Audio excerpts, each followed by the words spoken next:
is the Rugby Odds, where an unlikely pundit panel of a wordsmith, a WWE legend, a rugby star, and a supermodel scour the globe, seeking best bets and bad behavior. Are you not entertained?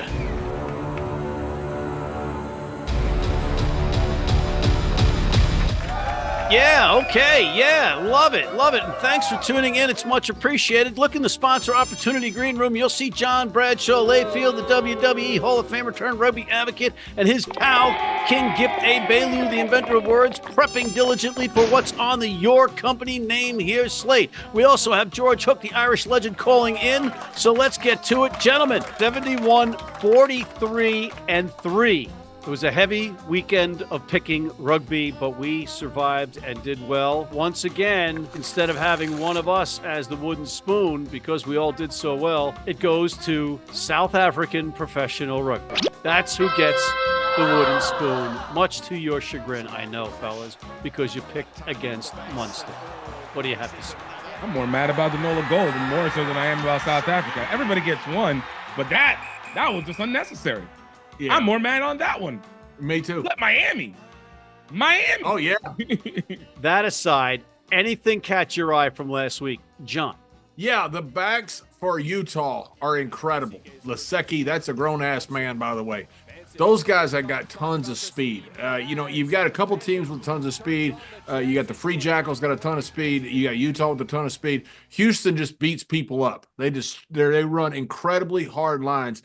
And I was really surprised, and I'm sorry, King Gift Egbelu, about your NOLA boys, because Miami came to play. I mean, Miami's a pretty solid, salty team. They're starting to gel. They haven't, they're a new team, so they're different players from different parts of the world, but they are starting to gel, and they've got some very, very good. What's the odds they're way over the salary cap? Yeah, the salary cap is, again, a tricky area. Yeah. It's never been broken in the MLR. You're right. Yeah. Everybody always adheres to it. I'm agreeing with you. It's a tricky area. It's something that they have to address. King, what happened in Nala? My goodness, it's the back roll. It's starting to feel the Old Glory fallback. We're just 3 weeks later than they are. The problem is you can't play a second half to save your lives. Last 3 weeks, you just collapsed. But that's the odd part. Half. Remember, before it was we couldn't play the first half for nothing, and then we would jump back in the second half at the beginning of the season. Now we're just not playing any of the halves for anything. Well, San Diego can't play the first half still. They almost came from behind again. They had pretty much had it won, but then Utah played good though. Utah played really well. And Utah's just getting healthy in that back line. And you have McCarthy back. You have Manson, who can fly. He's the Kiwi. And you got Mono. And that's not even mentioned in Lasike, right? It'll be an interesting matchup because you had Old Glory handled the Free Jackals up there. You Reese McDonald and the guys that got great fast backs. They couldn't handle Houston, which is what we said on the show. What happened? Houston was just too physical for them. So you wonder how they're going to do against Utah, because that's speed. That's not necessarily physical force power. Houston just beats you up. They beat you up in the scrum. They beat you up everywhere. But Utah is going to outrun you. And I don't know if Old Glory can hang with those guys or not. Agreed. Gift? I mean, this was just the week of people absolutely shocking us on their losses. Between Ireland women getting absolutely demolished by what could arguably be the best team in women's rugby, but then to see the Western Force in Super Rugby beat the Crusaders, who I arguably thought Western Force might be the fourth worst club team in the world, and they beat the legendary Crusaders. It's you, Matt. You got cocky off of the Hurricanes win, and the Crusaders are just faltering heavier and heavier. This is the saddest moment you could probably have. First of all, King, Contetsu's got to be the worst. I haven't picked the fucking Crusaders in 3 weeks. Contetsu's got to be the worst rugby club in the world. This is the fourth. Only beat by the Anthem. Right now is the Anthem, and Contetsu Liners are literally just scratching the top. Barely at number 2 worst. Barely at number 2 worst. Who else would you put in there? What other team? What? Okay, hold on. I thought about this. All right. We got Anthem at at the worst team. Is Anthem worse than Kintetsu? But the Anthem are a AAA team playing in Major League Baseball. It doesn't matter. It doesn't matter. It doesn't matter. No, it's like Chicago White Sox right now. They got to play against the Yankees. It doesn't matter. Well, you guys are tough. Yo, Is Anthem worse than Kintetsu? Anthem, man, you know what? Technically, Probably. I'll give it to the Liners simply because they have more history. At least you can say the Anthem are just there first. Liners have still been there and suck. Well, their budget's also a lot more. Kintetsu Liners. Okay, so who's third? Number 3, I'm probably either going the Dragons or Good one. or Newcastle. but Newcastle is like They're 0-15. They're 0-15 with 5 points in 15 games. Wait a minute. Anthem is 0 for lifetime. You can't put them in that category yet. Newcastle's just going through a bad moment. But as a team, 0-15 is a bad moment? It's a bad moment for them when you play 20 games in a season. Okay. All right. Okay. Let's break for commercial and bring in George Hook after this. Need a great price on a new vehicle? Sheehy makes it easy. Easy Price shows you our lowest prices on the Mid-Atlantic's largest selection. Find your best price online or at any of our 31 dealerships. It's easy at Sheehy. Sheehy.com. If you're in New York City and want to watch some great rugby, have some great food, and some great times, go to the world's best rugby pub, the Pig and Whistle on West 36th Street.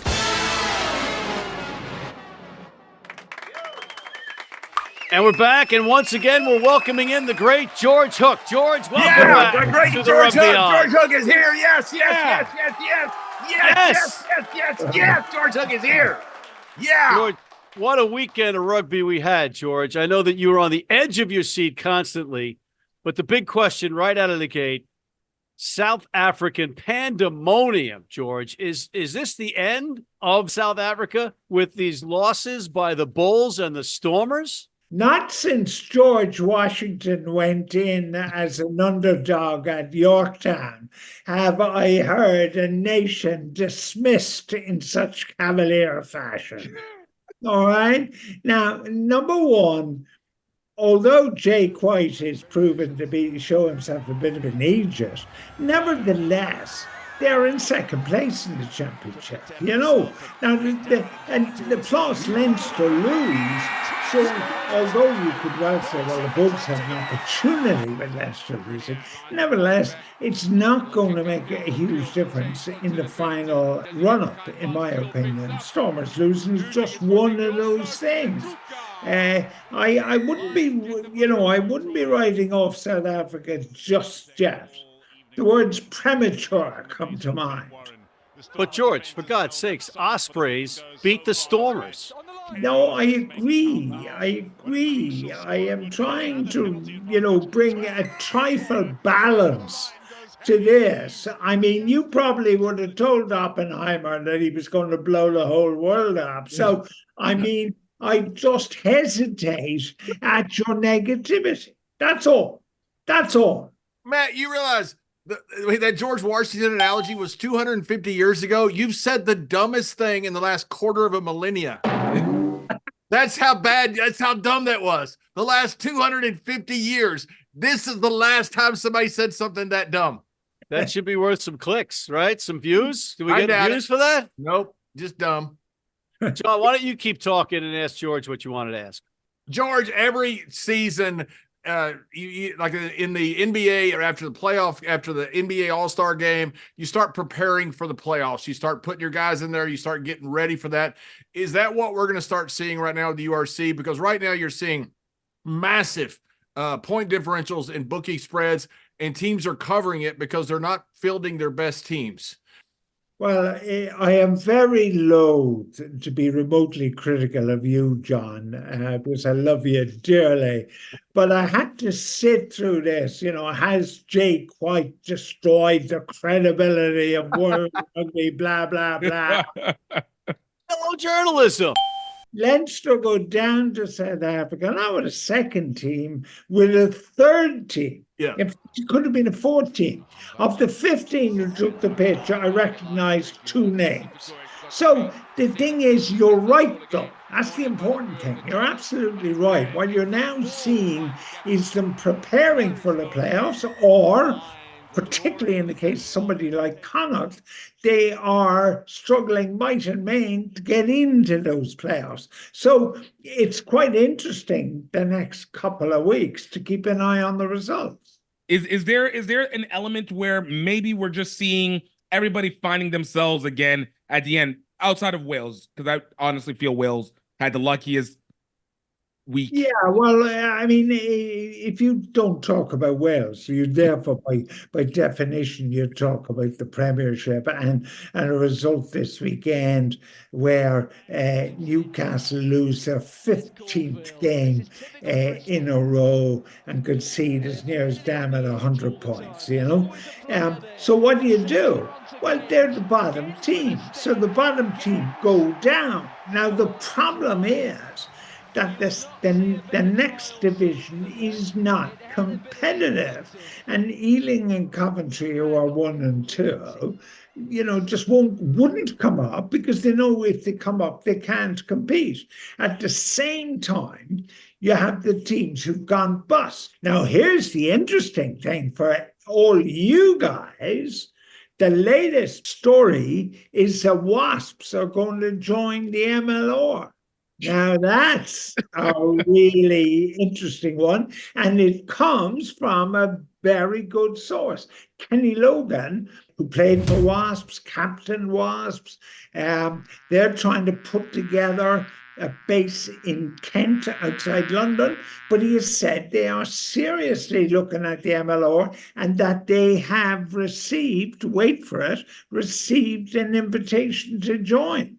So, I mean, if that were to happen, that could be a very interesting move, both for Wasps and the MLR. Do you feel then in that situation, there's an actual benefit for a team like the Wasps? I mean, obviously, they were incapable of maintaining their own financial elements in their own region, let alone now the concern of having to go 3 hours overseas to be able to play in a division, in a league, 6 hours, whatever. In a 3 league, hours? Where'd you get 3 hours? You know, planes are faster. I don't know. Like, you can't turn around, say to London Irish and say, look, we're kicking Newcastle out. Why don't you come in?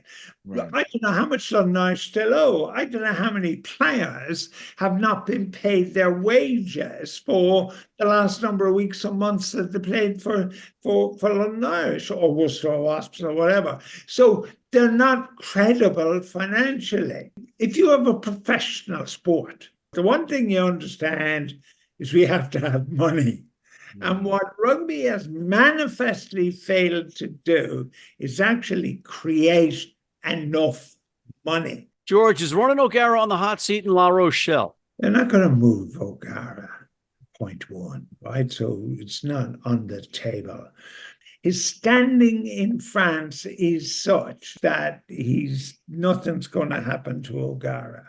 But Napoleon famously said, when they handed him a general, he said, is he lucky? You know, you can have some idiot coach in Leinster and he stands a good chance of winning it, but you can have the best coach in the world at Benetton and he mightn't do so well. All right, George, before we let you go, was that win for Munster over the Bulls one of the most gratifying as a fan, as a Munster fan for you? Top 10, top 5? You obviously have no idea how old I am. There I was on the terraces when we almost beat New Zealand in 1954. I was only 10 years of age, but I'm glued to the radio when we almost beat South Africa. 1978, we beat the All Blacks. And I say we, like, because Munster are my team. Munster have a history of pulling off some great results. Is this one up there? Absolutely. Stretching it to make the top 10. The top 10 for Munster is a hard list to break into, I can tell you. What's the top one, George? 78. Wardy chips the ball ahead. Jimmy Bone collects it on the bounce. Jinks past 4 guys, pops it inside to Cantle and crashes over by the posts. And the All Blacks are toast. Never forget it, as long as I live. Made into a play. I saw the play here. It's a great play. Great play. Great play. 1, 3, 1, 2, 3, up Munster! Up Rugby United! Yes! And I cannot let it pass that what the Guardian newspaper called the slaughter of the Irish. I was embarrassed, wholly embarrassed, as a former coach of the Irish women's team, to see them beaten by 88 points by England. And there is now a question of where is women's rugby going? If the unbalanced results like 88 points and what England are going, are I don't know what's going to happen with France, obviously, but that's embarrassing. At the same time, and this is a crucial question, sevens is the game that women should be playing. Witness the Ireland sevens qualified for the Olympics, and the Ireland 15s couldn't knock the skin off a custard. Well, that doesn't mean that all women's teams should be playing, or all nations should be playing sevens as opposed to 15s, just because Ireland got the snot kicked out of them by a team. Does it? No, but in 1985, in Lawrence, Kansas, I told the women coaches there, the first women I'd ever seen in rugby, I told them they should be playing with a size 4 ball, 1 ball smaller. Lo and behold, after 50 years, they're now thinking about it. It's manifestly nonsense for women to be playing with a bigger ball. So you started with the dumb question, you ended with a dumb question. Way to go, Matt. You're consistent. Consistency. That's what we're aiming for. Thank you to Mr. George Hook for coming on the Rugby Hour. George Hook's the best. He's the best in the world. Yee-hoo! Yeah.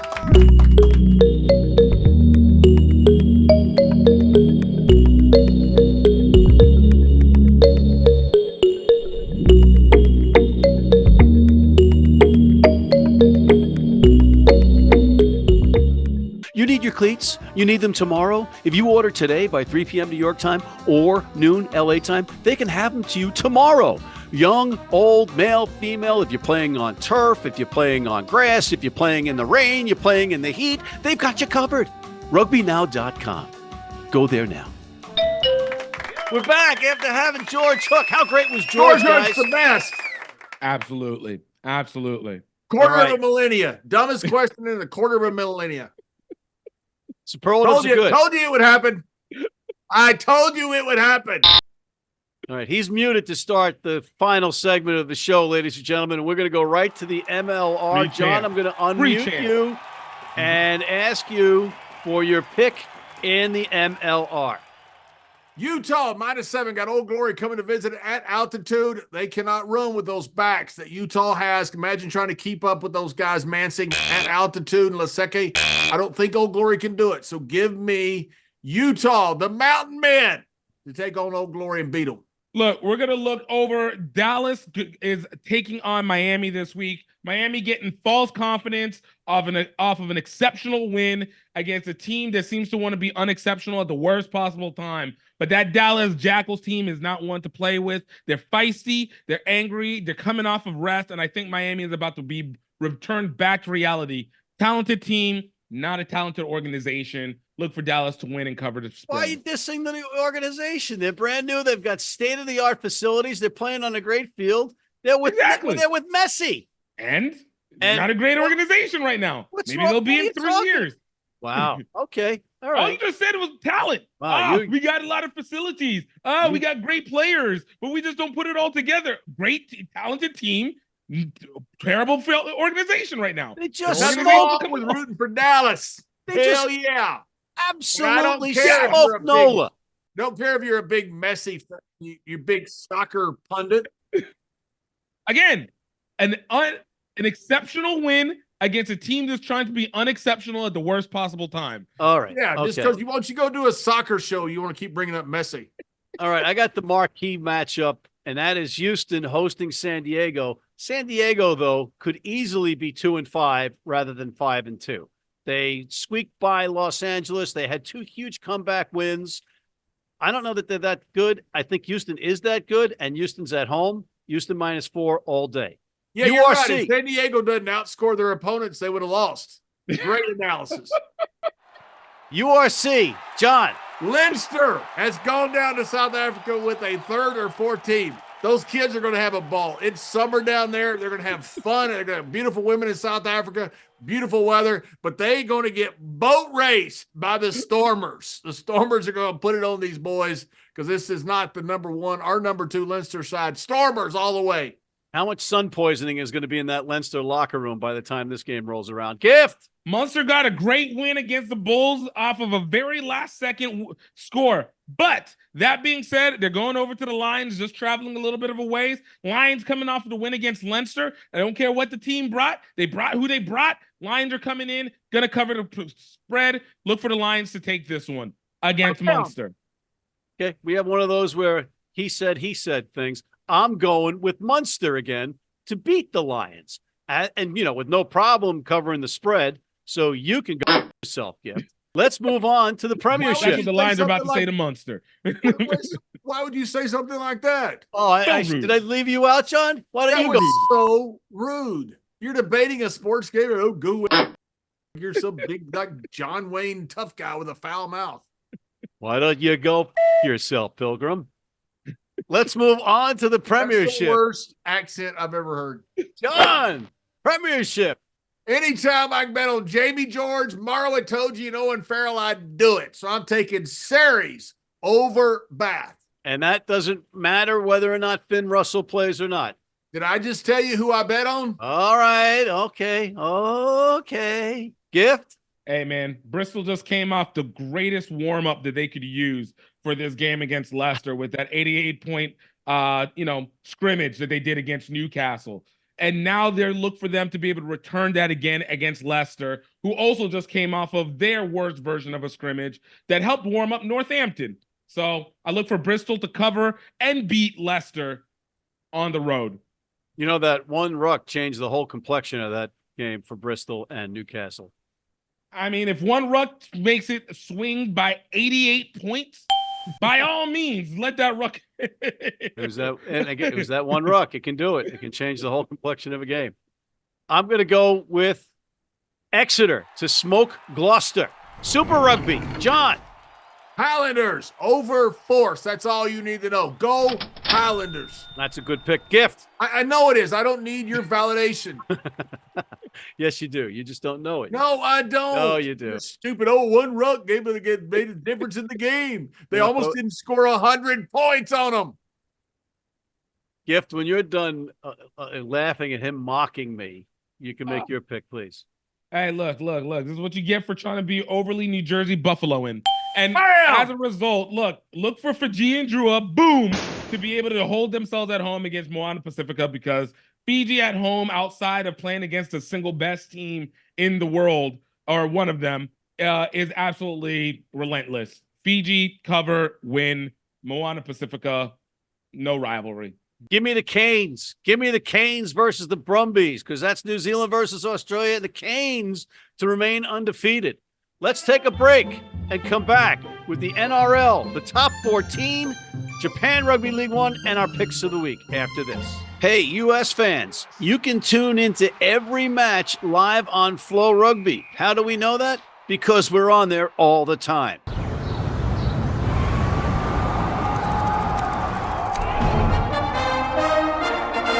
From New York City comes America's longest running and most popular rugby show.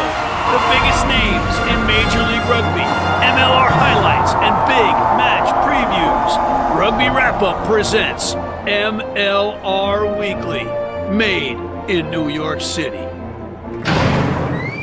And we are back, and we're staying down under, but we're switching codes. We're going to the NRL. John, let me guess. Who are you picking? Manly Sea Eagles. That's right, over the Eels. Your ability to ride the fence is unsurpassed. Disgusting. You're disgusting. Gift. We're looking at two teams that took 2 losses this week, but I'm looking at them to be able to rise up. Titans, Warriors. Look for the Warriors to be able to protect their house in New Zealand versus the Titans. Hey, continue to find themselves bit by bit by bit, because Warriors wanted the actual good Dragons, not the real ones. Give me the Panthers. I'm getting 9.5 points versus the Cowboys. I'll take that all day. Panthers on the road getting 9.5. Top 14, John. La Rochelle, minus 9.5. Take them over Toulon. A lot of points. Gift. It's 9.5 points. Exactly. That's exactly what I said. It was 9.5. Boom, champ. Boom. Look at Toulouse to be able to cover the spread and absolutely mollywop at home of Racing 92, because Racing 92 has been a perpetual disappointment, and I am so upset that they have underwhelmed in every sense of the way that I did not expect them to do. All right. Every time you two have said mollywop on this show this season, the team that you said was going to mollywop the other one got mollywopped. Like last week, John, up who's saying mollywop about who? You have not. That is a bold-faced lie. Bold-face. Listen, on this show last week, John, you said Munster was going to get mollywopped, and they didn't by the Bulls.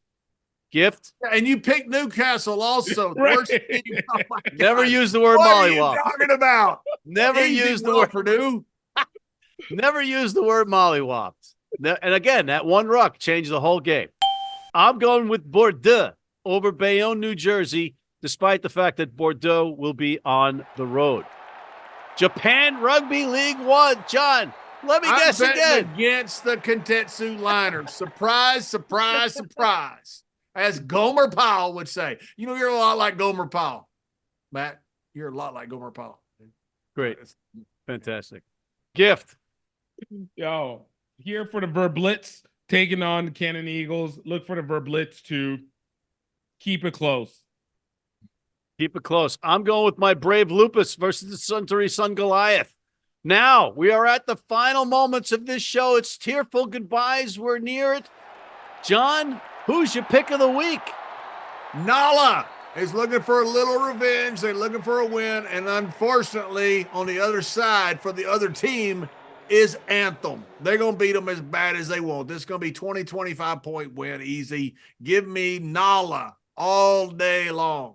Yo, looking over Women's Six Nations, literally the biggest game that's probably going to be happening on the continent that actually matters. England versus France. Emily Scarrett is back. England's trying to destroy. Look for France to actually cover. Ain't no 88 points to 10 like it is against Ireland. Look for the possible upset. Dragons hosting Connacht, 8.5 points. I'm taking Connacht. On that note, I want to thank John Bradshaw Layfield, the WWE Hall of Famer turned rugby advocate, King Gift Egbelu, the inventor of words, George Hook, the Irish rugby legend, and thank you for tuning in. Please check out our other shows, including MLR Weekly. Hit that subscribe button on YouTube. Tell your friends about us. Sign up for our weekly newsletter. It won't kill you. And please join our American Red Cross blood donor team. Oh, wrap it up. Come on. We'd have room for some picks if you didn't have to thank so many people that don't pay us.